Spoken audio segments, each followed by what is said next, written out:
Good morning, everybody. Sorry to interrupt your conversations. I love the collaboration that happened in this space. For those of you who I don't know, I'm Ryan McDonald. I am one of our ASOG division members. Dr. Domeyer is having a much-deserved vacation right now, and so she has asked me to step in very briefly in this very important role to introduce one of our newest members. Dr. Santi Paragas is here with us today.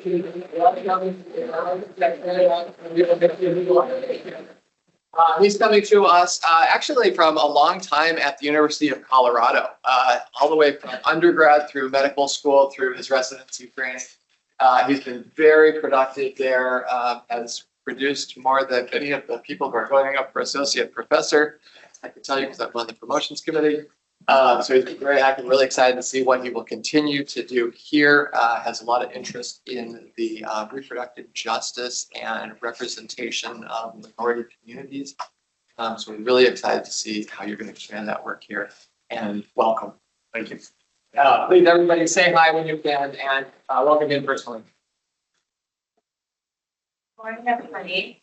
Dr. Hoppe and I are pleased to present our Bhagavath Shapiro Students Research Presentation Day. We have paired together the medical student education team and the research team to try and create a really robust program for our students between the first and second year who choose to do research with our department. And we have put together their presentations today for all of you to get a sense of where they are in their research, what they've been working on over the summer, and also what's possible with student and faculty collaboration, as well as resident collaboration. We will be doing this in a very short, rapid-fire, 1-minute thesis format. So each student has 3 minutes to present on their topic in 1 to 3 slides, and then there's 2 minutes for questions. I don't have much to say, but we just really appreciate everybody, considering this and being mentors and providing the students the opportunity to be influenced by our practice and maybe future OBGYNs. So. Okay. So first off, we have Anna Heintz, Rethinking the 2500, Optimizing Beta HCG Cutoffs for Early Pregnancy Viability. Take it away. So beta HCG is a widely accepted biomarker for monitoring early pregnancy.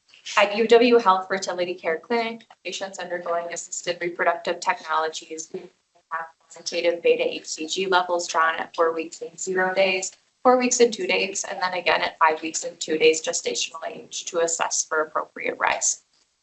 If beta HCG levels are at or above 2,500, patients are scheduled for routine ultrasound at around 7 weeks.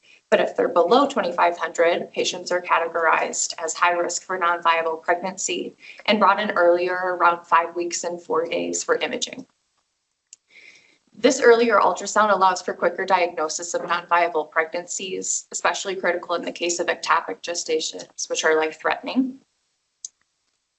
However, the 2,500 threshold currently in use was established arbitrarily and may not represent the most effective screening value. Identifying a more evidence-based cutoff could enable earlier detection of serious complications like ectopic pregnancy, while also reducing unnecessary early ultrasounds and minimizing patient anxiety. This leads me to my hypothesis that a single beta HCG value at 5 weeks, 2 days gestation can determine the non-viability of an early singleton pregnancy conceived by assisted reproductive technologies. To answer this question, a retrospective cohort study was conducted at UW Health Fertility Care Clinic, analyzing all patients with positive beta HCGs between September of 2021 and August of 2024. We included patients who conceived with in vitro fertilization, intrauterine insemination, spontaneously or with timed intercourse. They also had to have at least one beta HCG level drawn at 5 weeks and 2 days, as well as an ultrasound in the first trimester. We excluded patients with missing beta HCG data, as well as ultrasounds, as well as those that had known multiple gestations. Variables collected include beta HCG levels at 4 weeks 0, 4 weeks 2, and 5 weeks 2 days, ultrasound findings, pregnancy outcomes, fertility diagnoses, and demographic data. You'll notice that we define viability a little bit different than the usual outcomes of live birth or miscarriage. In this study, we defined it as the presence of fetal cardiac activity on ultrasound at or later than 7 weeks and 2 days. We chose this because after a successful 7-week 2-day scan, patients transition from our REI practice back to their primary OB.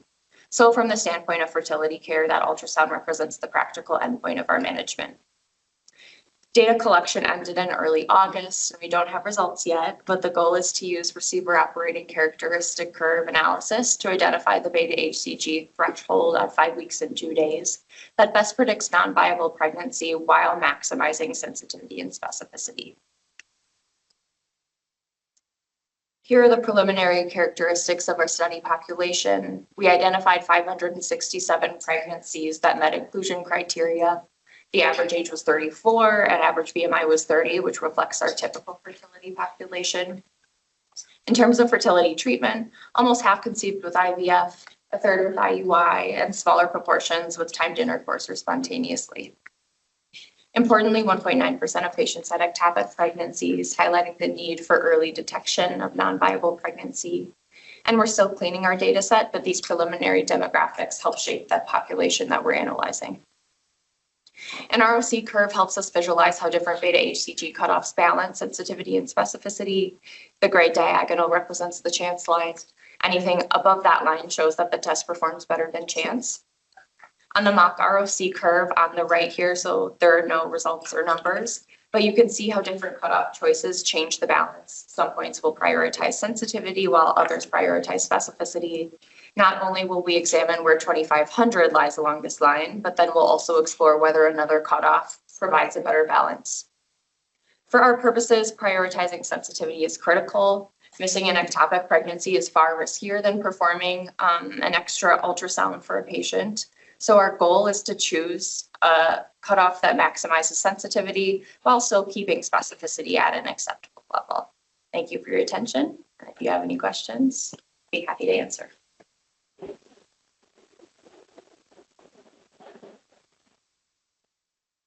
Okay, we have 2 minutes for questions.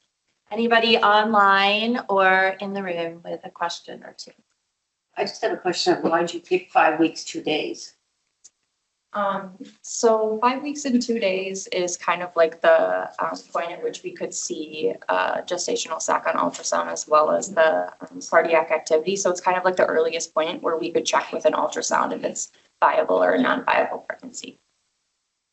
These sounds are getting better and better. Any online questions? Okay. Great. Thank you so much. Thank you. Okay, Morgan is going to come up and present the incidence of new eating disorders in young patients using glucagon-like peptide 1 or GLP-1, as we all know them, agonists. And she was mentored by Dr. O'Brien. Okay, take it away.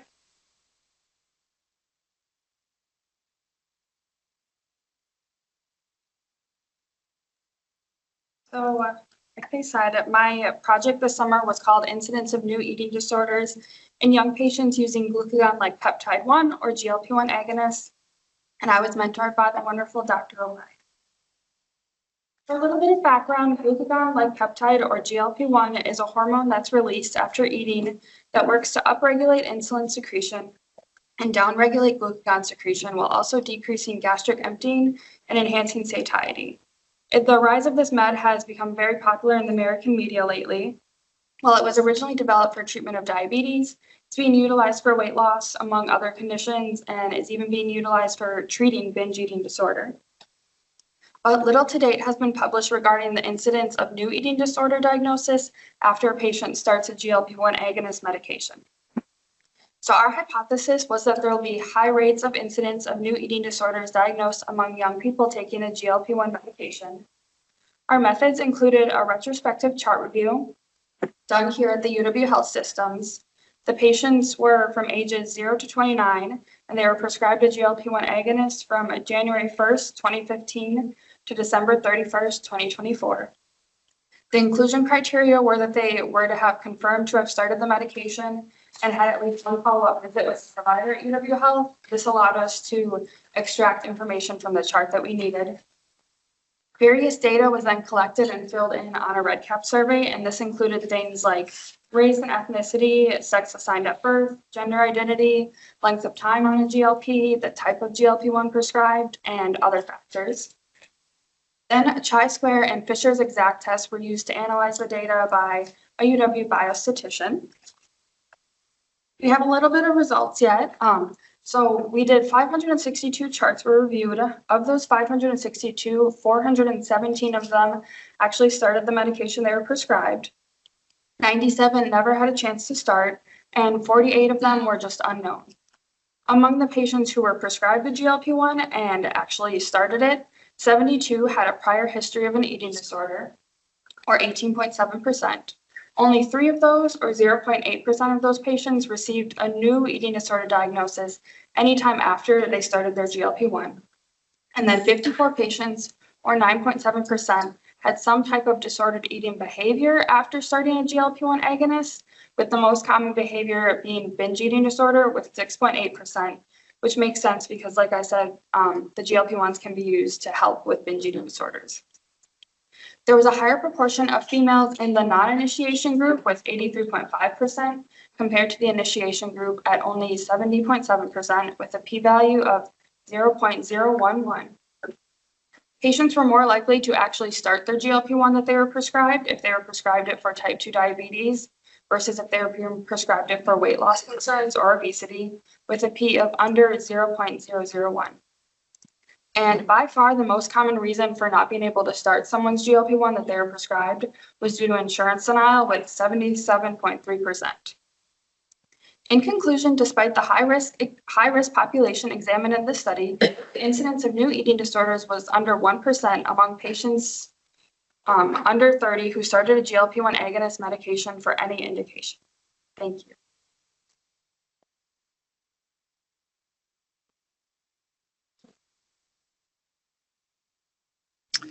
Question. I have a question. Sure, go ahead. I just wondered about the individuals that had an eating disorder that you started GLP-1 on. Was this for obesity? For the ones who were diagnosed with the eating disorder before, you're asking if they were prescribed Yes. for obesity? Or diabetes. Yeah. What were the indications for starting a GLP-1 agonist on somebody who has an already diagnosed eating disorder? Maybe that isn't binge eating, because you did address that. Yeah, I would have to look at the individual charts, but I would assume it was probably for something along the lines of probably obesity or type 2 diabetes, or a lot of patients as well, specifically in this population that like Dr. O'Brien works with, were prescribed it for PCOS as well. But overall, like diabetes and obesity were still the most common. Okay, I can understand using it for the diabetes, but I wonder about the ethics of starting a GLP-1 agonist on someone who has a diagnosed eating disorder. If you're not using it specifically, a lot of medications psychiatry will stay away from if someone has a known eating disorder that may cause lack of appetite and things. And I was just questioning how you feel about the ethics of that. Yeah, I definitely agree. I feel like that was part of our goal with this project, was to just bring awareness to patients being prescribed these GLP-1s should be monitored while they're taking the GLP-1 for eating disorders, but also thoroughly screened before they go on it to see if there's any indications beforehand that it might not be the best fit for them. I think this is an important study. These GLP-1 agonists, it's very easy to obtain those online too from pharmacies that you probably shouldn't be. And it wouldn't be uncommon for particularly young people, teenagers, to do that. So I think this is an important study to look at this. I agree. I just have a question. So I understand that the GLP-1s are being used to sometimes treat people who have binge eating disorder, but I didn't quite understand why, what led to kind of the development of your hypothesis? In other words, why did you think that being on a GLP-1 would lead to a higher rate of diagnosis of eating disorders? Yeah, so Dr. O'Brien works often at the adolescent medicine clinic, and she had mentioned that she had anecdotally had multiple people come up to her and say that they have noticed patients like having either disordered eating behaviors or that they think someone has an eating disorder after being prescribed a GLP-1. So that was kind of where the initial thought come from. Was she said if she had multiple people come up and talk to her about it, then she was interested in studying it. Yes, Dr. Kelly. How long were patients followed after being prescribed the GLP-1? Yeah. So in the chart review, one of the questions on REDCap was if they had ever stopped the GLP-1. So if they had stopped it, I would put in the end date, and then it was overall just looking for any like disordered eating after that. But if they hadn't stopped it, I just didn't include an end date, and then they can like continue on in the REDCap survey. Do you recall about how long people were followed that were included in the study? I don't know. We do have the length of time on the GLP-1s. We haven't been able to analyze that data completely yet, but it is something that we have because I had put in the start date and then put in like their end date if they ever ended the med or not. But yeah, I think it would be interesting to see if they do stop it or if they're on it for a long time, if those people then have the higher incidence of eating disorder. Dr. Kadasbani. I think that one maybe will just be a limitation to the project that you should just think about for future writing it up would be the baseline eating disorders of patients with obesity having a GLP-1, just because they're probably not going to have a diagnosis. But a lot of people who are actively trying to lose weight, and especially using a medication to do so, do have baseline like disordered eating, and will continue to have that even with the GLP just to lose weight accordingly. for sure. Thank you. Dr. Hartbuck. Mine was kind of related. I don't know very much about GLP-1 agonists, but I do know disordered eating disorders are very prevalent. I'm just wondering if this population has active screening, or you're just kind of looking for the problem with diagnoses kind of thing, because that I think that's a little bit what slide's talking about. Yeah, it wasn't too much active screening. It really kind of depended on the provider. I would go through the chart and see if that specific provider had asked about it like prior to starting the medication. But in my like review, there wasn't an overall, everyone was screened before they started this. Which is our point. Right. And really has to be to speak to that for sure.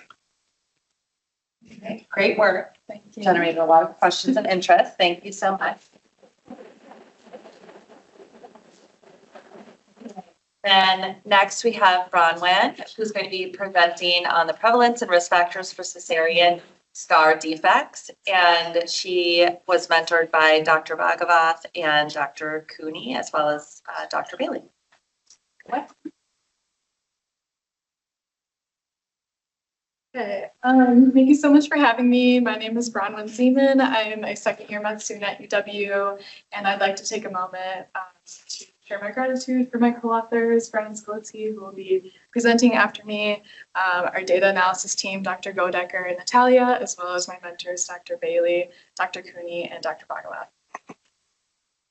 So to start out with some background, cesarean scar defects are also known as isthmoseals or niches, are a pouch-like abnormality that develops at the site of a cesarean section scar. These defects are thought to form as a result of disruptions that affect the ability of the uterine wall to heal adequately after a C-section and can lead to symptoms such as chronic pelvic pain, bleeding, and infertility. The prevalence of CSDs varies widely, which can be attributed to a lack of a universally accepted definition for CSDs, underreporting, and inadequate screening methods. This image is showing a transvaginal ultrasound image where we can see the fundus, the endometrium, and the cervix. And The hypoechoic area is a collection of fluid within the abnormality, which is measured from the superior aspect of the defect to in line with the cervical canal. In this image, it is reported as 7.6 millimeters. We also measured the residual myometrium, which is the remaining thickness of the uterine muscular wall to the defect, which in this image is 1.71 millimeters. I hypothesized that patients with known risk factors that impede healing, such as multiple cesarean deliveries, higher BMI, and single-layer uterine closure after a C-section, will have higher prevalence of CSDs. And I also hypothesized that imaging techniques such as MRI and 3D transvaginal ultrasound will identify more CSDs than the standard and more commonly used 2D transvaginal ultrasound. For our methods, we conducted a retrospective cohort study where we pulled 3,500 patients with a cesarean section between January of 2020 and December of 2022. We then went into each chart and screened patients for valid imaging, which included a non-OB transvaginal ultrasound, an MRI, an HSG, or an SHG at a UW Health facility. This imaging had to be at least 12 weeks following the index C-section to allow for healing and had to have a clear image of the endometrium and cervical canal, which turned out to be a challenge. Most patients did not have any imaging following their C-section, or the imaging was not interpretable, so they were excluded. The remaining 568 patients who had imaging were then manually screened for a CSD, and those without a confirmed defect served as the control group. So some preliminary results so far. Out of the 3,500 patients, 568 had valid imaging and made up our final cohort. Our initial data poll showed a CSD prevalence of 17.4%. This is likely an underestimate, and we expect this number to go up as we finish confirming 175 potential CSD patients who are not included in the initial data poll. So far, the preliminary results showed no significant difference between the CSD and control group for a variety of characteristics and comorbidities such as age, BMI, diabetes, prior miscarriage, and a history of uterine surgery. We also searched each cesarean section op note and subsequent pregnancy for incision type, number of layered closure, and suture used to close the uterine incision. These characteristics were also not shown to have a significant difference between the groups. Interestingly, the mean age was 32 for both groups and the median BMI was 32 for both groups. And also there was almost identical percentages for history of ectopic pregnancy and prior miscarriage between the CSD positive and CSD negative groups. And additionally, the approaches for incision type remained the same between the groups, which with virtually all C-sections having a fantastical incision, and the majority with a combined 0 bicryl and 0 monocryl double layer closure. That concludes my presentation. Thank you so much.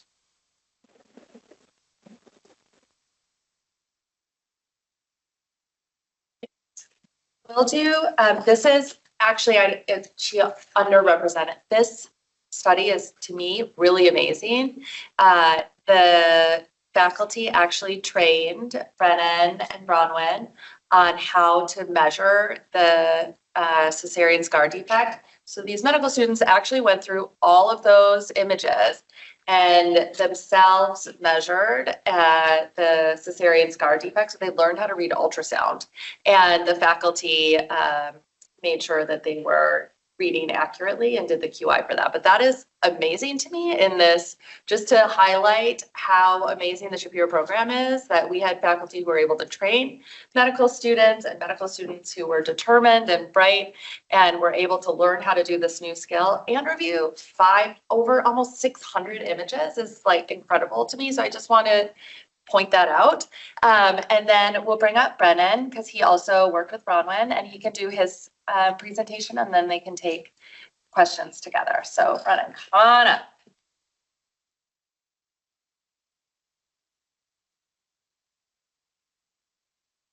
Hey, everybody.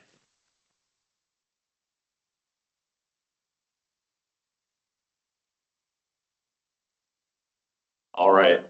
Well, I'm so happy to be here. I'm super excited to share my project with you, which is looking at the impact of endometrial presence and surgical repair on adverse pregnancy outcomes and subsequent pregnancies in patients with prior cesarean delivery. Shane came in Bronwynn. I'm super grateful for our mentors. When I began discussing project ideas with Dr. Cooney, she quickly shared her thoughts on cesarean scar defects and the lack of data surrounding their effect on subsequent pregnancies. For something that was so common, it was surprising to me how little quantitative data existed that really associated them with any, positive or negative adverse outcomes in subsequent pregnancies. And we use placenta accreta spectrum, or PAS, as a good vessel for that, just because thinking about the defects as Bronwynn described them, one of the main features is dissonance of the myometrium. And so thinning of that muscle layer seemed like a really unique way of, an etiology for PAS and, erroneous trophoblastic involvement into the myometrium. And so we decided to use that as our primary outcome, and then additionally looked at some secondary outcomes as well, just because we were going with some of the charts. Additionally, because we're REI, we were curious to see if surgical repairs, mostly done by Dr. Bhagavath, were able to change any of those outcomes when we compared groups with and without the defects. As Bronwynn kind of already outlined, we had that large pool of 3,500 patients. For my study specifically, we looked at the 538 of those with valid imaging. Just again, to kind of reiterate, for us, that means that it was imaging where we had pretty high certainty whether they did or did not have a defect. And so we ended up actually looking at a lot more imaging, but it's very difficult to include patients, especially if the imaging wasn't of good enough quality for us to kind of discern that. And then for mine, we looked at 209 patients that had a subsequent pregnancy. And so overall, we needed the imaging and then the second pregnancy. And so we looked at infertility, miscarriage, and ectopic in that kind of in-between period. And then for the second delivery, we looked at a bunch of different obstetric outcomes like QBL, DBT, surgical site infection, as well as some neonatal outcomes, including APGAR scores and NICU. I just wanted to include this quote because I thought it was pretty funny. But it also highlights some of the frustration with studying something that doesn't have a lot of emphasis on it, as we would spend a lot of time looking through a chart and then realize that the imaging was insufficient. And so that kind of, is excluded. So I just wanted to include that. And then this is our preliminary data. I want to emphasize preliminary because it only includes 70 subsequent pregnancies, and we still have that large pool Bronwynn mentioned with about 175 patients, which had imaging that was suspect for CSDs, but we still need to confirm with Dr. Bhagavath and rerun the data analysis. But overall, I'd say our results are really promising. We didn't find any adverse outcomes between placenta accreta spectrum and between those with and without CSDs. And there was also no significant differences between gestational age, QBL, mean birth weight, APGAR scores between those with and without CSD. There's also a non-significant trend towards preterm delivery rates in patients with CSD, which we plan to look at again once we have our completed set. As far as repair, as you can imagine, that's a very small population. And so we'll take a look at it once we have all the data, but so far don't have much to report. And while these early results suggest CSDs might not be strongly associated with adverse outcomes, our cohort is still pretty small and that limits our conclusions. We think it's important to emphasize that as cesarean rates are persistently high in the United States, that having a greater understanding of these defects and their potential impacts on patients is really important. And once we validated all of our patient data, we'll be able to report the infertility and miscarriage outcomes. And that'll be kind of our next step in analysis. And something else that we think is really interesting is looking at different defect sizes. So for example, if someone had a defect less than 3 millimeters, we might put that as CSD negative and seeing if that changes the results of our analysis in comparison. So thank you for allowing me to share my work. I'm happy to take any questions. All right, really amazing work. What questions do we have for this team? Yes, Dr. Hartenbach. Yes, so this is a great project. All of these are great projects, lots of work. Anybody who's looked at a lot of charts, put together databases, this is some really impressive work for all of you. The thing you said at the end was the thing that I was most interested in hearing in the beginning, which is the actual definition of CSD, what matters, what doesn't matter. And I'm just wondering how you've conceptualized that, right? Because that's important. And then I was a little surprised you didn't say anything about uterine rupture, which is the thing that we worry about. The incidence isn't high, and PS is important and all those kind of things. So those were some of my questions is, how did you define CSD? You found non-associations, but maybe I missed it. Bronwynn, why don't you do the definition, and then if you want to address the rupture, Brenen? Okay. So right now, there's no specific definition for a CSD, and we found that most reports didn't even include them. So the ones that we included in our report were ones that we found incidentally and were not in the radiology report. Well, I know that. So that's the big thing that you're doing. Yeah, so Dr. Bhagavath thinks significantly is over 3 millimeters, but a lot of them are just pouch-like defects that we found that could be even less than that. Right now, we're just trying to figure out if there's some correlation between having a larger defect or some defect at all versus people who heal completely normally and it's not noticeable. We did look at uterine rupture, and I don't think we have significant data for that yet. Yeah, so this is only a small subsection of all the data because our report included 178 fields. And so a lot of them weren't included just because you wouldn't be able to read the table if I put the full thing in. But rupture was one of the variables we looked at that had a pretty small incidence. I'd say within the 500 plus patients, there was only maybe less than 5 cases of that. And so I just didn't include it for that reason. But once we have the full data set, hopefully we'll be able to look at it a little bit closer. Dr. Kelly. Along those lines, is one of the variables, or have you looked into the inter-pregnancy interval, or how much time the uterus has to heal? Yeah, so for us, like Bronwynn mentioned in her presentation, if there was imaging that was less than 12 weeks after the cesarean, the index C-section, it was excluded because we would assume, based on the clinical advice that they would give today, that that's not enough time for healing to occur. And so that was the cutoff that we used. We did also collect variables that calculated time between scans and index C-section. And so those variables are reported. We have standard deviations between groups, but I don't think we've looked at them yet. Yeah, Doctor, I would just be curious to know, because some patients who have a C-section then, get pregnant 6 months later, and in my head, it would seem like they might have a higher risk of having an issue than someone whose next C-section was 6 years later. Did you gather so these are just incidentally done scans, right, on these patients? Yeah, typically they were done for IUD insertion or spontaneous bleeding. Or pelvic vein. So did you gather data on what the indication for these scans were? I don't think we did. We were going to put in after we did the data, we decided that we thought it was important to say if it was on the radiology report or not. So that is something that we're going to investigate, seeing if these are things that people are being told about or if they're just kind of going unnoticed. I think what she's wondering is if there's symptoms related to the cesarean scar defect outside of there is anecdotal evidence to say that cesarean scar defects cause other issues besides placenta spectrum, and I don't gathering data on why people are getting scans and whether there is a higher association with certain indications for scans and cesarean scar defect would just be an additional very helpful thing. Do these people have symptoms outside of pregnancy-related effects? Could they have gynecologic symptoms like abnormal uterine bleeding, spotting? Okay. Yes.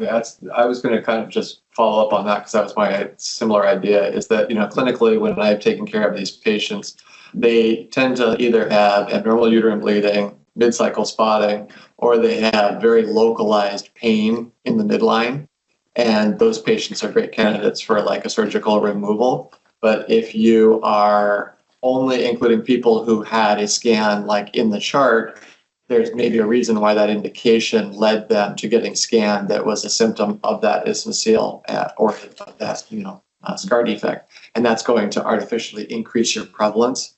Because one of the things that struck me about your early findings was that the prevalence was higher than I would have expected. So I wonder about that. The other thing, this isn't so much a question as a comment, is I was very curious about what single versus double layer closure would mean for subsequent clinical impact.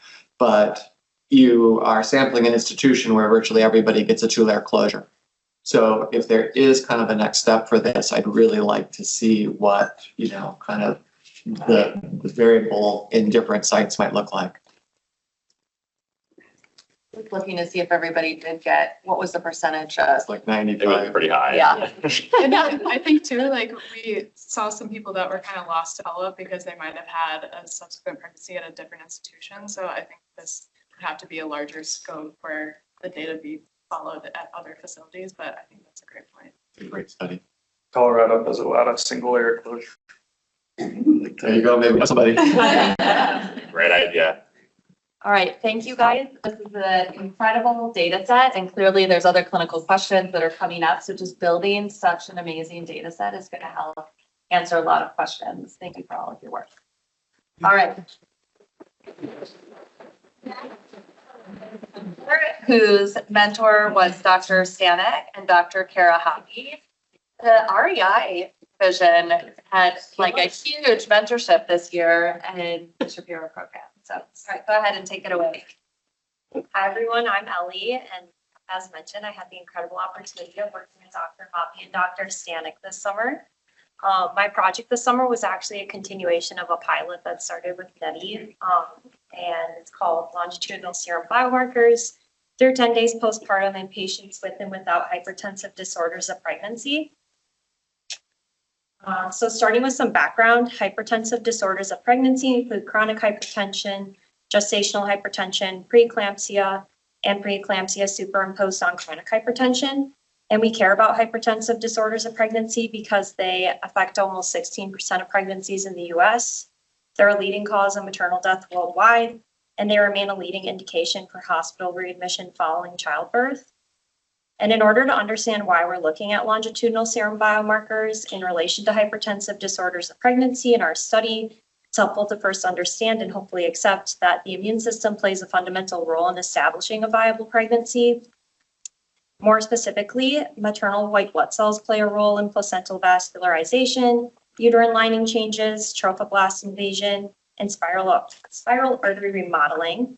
But also, pregnancy is an underlying inflammatory condition at baseline. It has potential to overreact and inherently lead to soluble immune mediator expansion, endothelial stress, and organ damage and vasoconstriction or hypertension. So given this, how can we use dysregulation of the immune system in pregnancy to diagnose and treat hypertensive disorders of pregnancy? Well, previous work has already started using serum biomarkers to diagnose preeclampsia, including the FDA-approved immunoassay for the ratio of soluble FLT1 to placental growth factor. But for our study, we're really wondering what other serum biomarkers could potentially be utilized to distinguish hypertensive disorders of pregnancy. So our research question was developed on this curiosity, and we ask in patients with and without hypertensive disorders of pregnancy, can the significant presence of inflammatory cytokines predict postpartum hypertension through 10 days postpartum? So to carry out this study, we've been recruiting patients from Meritor between 2020 and today. Patients are divided into two groups, hypertensive and controls, and we enroll patients who fit the inclusion criteria, including a female with a singleton pregnancy that's at least 18 years or older, diagnosed with any of the listed hypertensive disorders of pregnancy. The gestational age at delivery must be between 24 weeks and 41 weeks, 6 days. And those with hypertensive disorders of pregnancy must be willing to enroll in the standard of care postpartum telehealth program through Meritor. Once consented and enrolled, serum samples were and still are being collected at 3 different time points. The first time point is upon enrollment prior to delivery. The second time point is up to 72 hours postpartum. And the third time point is 5 to 10 days postpartum. And clinical demographics are being stored in REDCap, and all serum samples were and still are being analyzed for immune analytes using Legendplex panels and red using the Attune NXT flow cytometer. And unfortunately, or fortunately, if you like suspense, I have to leave you on a cliffhanger. Participants are still being enrolled and serum samples are still being processed and data still has yet to be fully analyzed. However, I included some of the research questions that we're most eager to answer following completion of our data collection and analysis. The first being, in the antepartum or postpartum period, are plasma concentrations of any evaluated cytokines significantly elevated in participants with severe hypertensive disorders of pregnancy compared to normotensive controls. Our second question, in the antepartum period, are plasma concentrations of any evaluated cytokines significantly elevated in participants who were recruited as a control and later developed a hypertensive disorder of pregnancy compared to true normotensive controls. I'll say this question is particularly interesting because we've already seen this phenomenon occur into the patients we've recruited where they've been part of the control group and then switched over to the hypertensive group sometime within time point 1 and 3. And then our third question, generally speaking, can severe hypertensive disorders of pregnancy be predicted using the panel of evaluated cytokines among participants with hypertensive disorders of pregnancy compared to normotensive controls? And then once all the data is collected, we plan to complete direct comparisons with summary statistics, including student t-tests and repeat measure ANOVAs. Yeah, that's all I have. So we can answer any questions.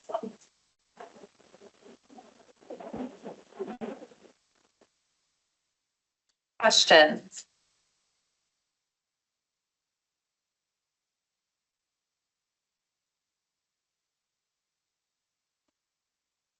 I heard a question. I just have a comment. This is just fabulous work. We have an enormous, for those you don't know, an enormous database of patients in this program. And so these are really interesting questions and things that we can answer in a way that other academic institutions can't.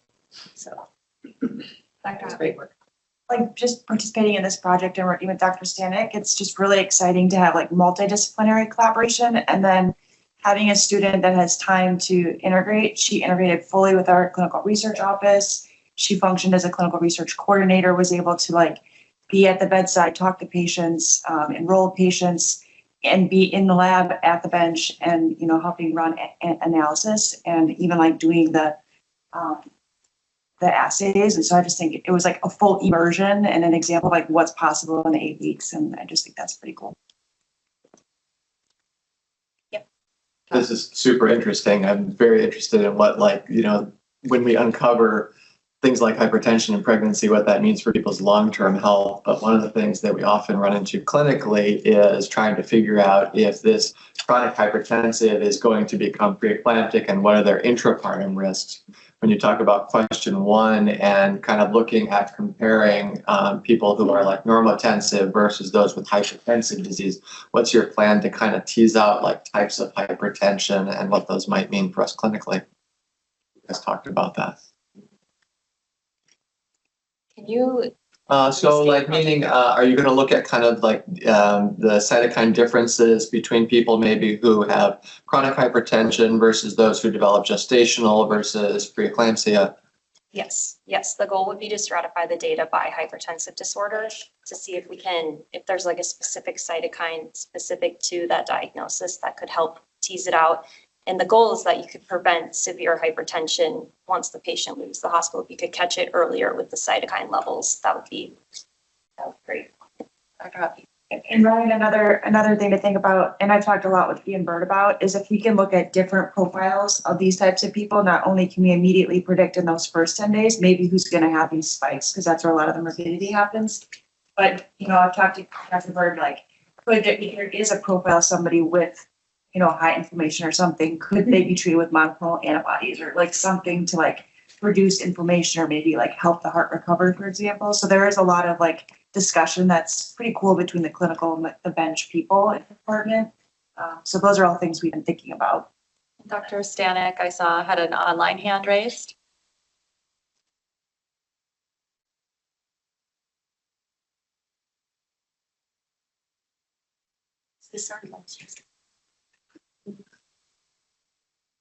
Oops, can you hear me?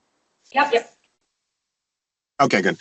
Sorry, so Ellie, really great work. I think this project actually forms the nucleus of what I think is going to be a long-term project between the MFM division and us, focusing on the question of what is the immune control of hypertension that starts as preeclampsia, and basically, 3, 4, 5 years down the line, which of these folks are developing cardiovascular disease, and sort of what mediators actually end up resulting in hypertension and cardiac disease that's actually triggered by immune action.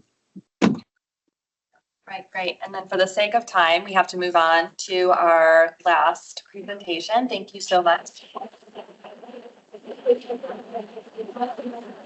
And hypertensive disorders of pregnancy highlights spatial and rural urban disparities statewide.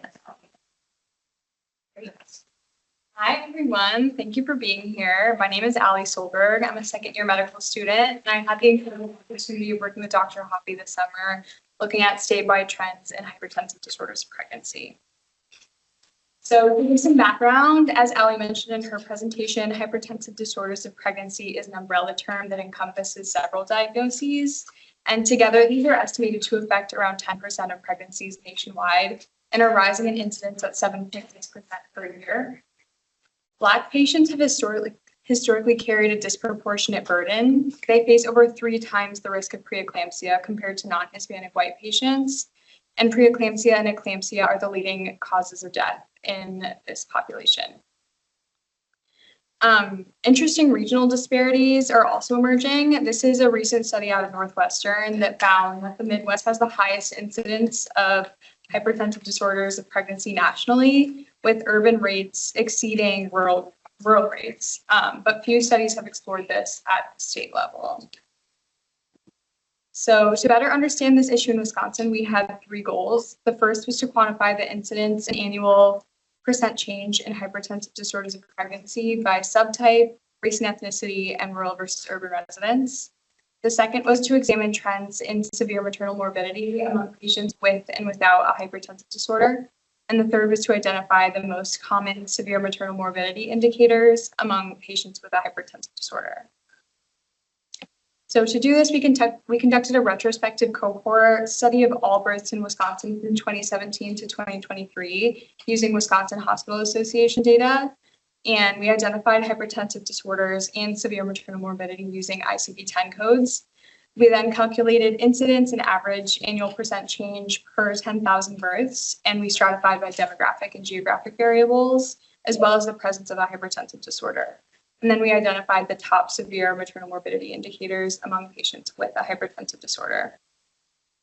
So we found that hypertensive disorders of pregnancy affected 21% of births in 2023, compared to only 13% in 2017, which surpasses national estimates. And this problem is worsening. Wisconsin's overall incidence rate climbed at 8.3% nationally, which is steeper than national estimates. When comparing by race and ethnicity, non-Hispanic Black women experience these disorders at nearly double the rate of Hispanic women and over 40% more than non-Hispanic white women in 2023. In our geographic analysis, we found that urban areas consistently exhibited higher absolute incidence compared to rural areas. But interestingly, the annual rise in rural areas exceeded that of urban areas in most disease subtypes. And this comparison was not significant, but it may suggest that incidence is slowly rising to meet urban incidence.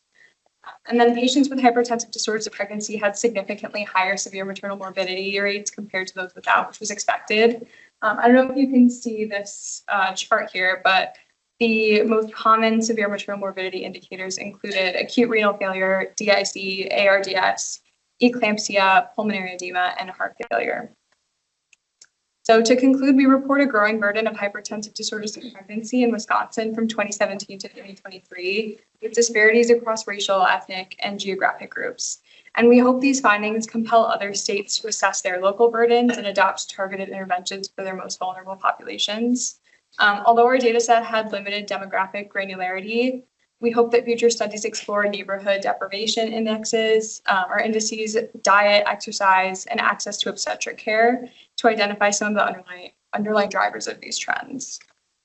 And to finish, I'd like to thank Dr. Hoppe, Dr. Powell, Megan, and the MFM team for such incredible mentorship over this summer. I'd like to open it for questions or discussion, if anyone has. I think we're short on time. Okay. Are we done at 8:10? Okay, so we'll take one question. Yeah, Okay. we are sure, but one question for sure. Yes. If not, I can. Take it away. These are just fantastic projects, and I just want to congratulate all the students, Dr. Jocks, and all of the faculty and residents and our research teams.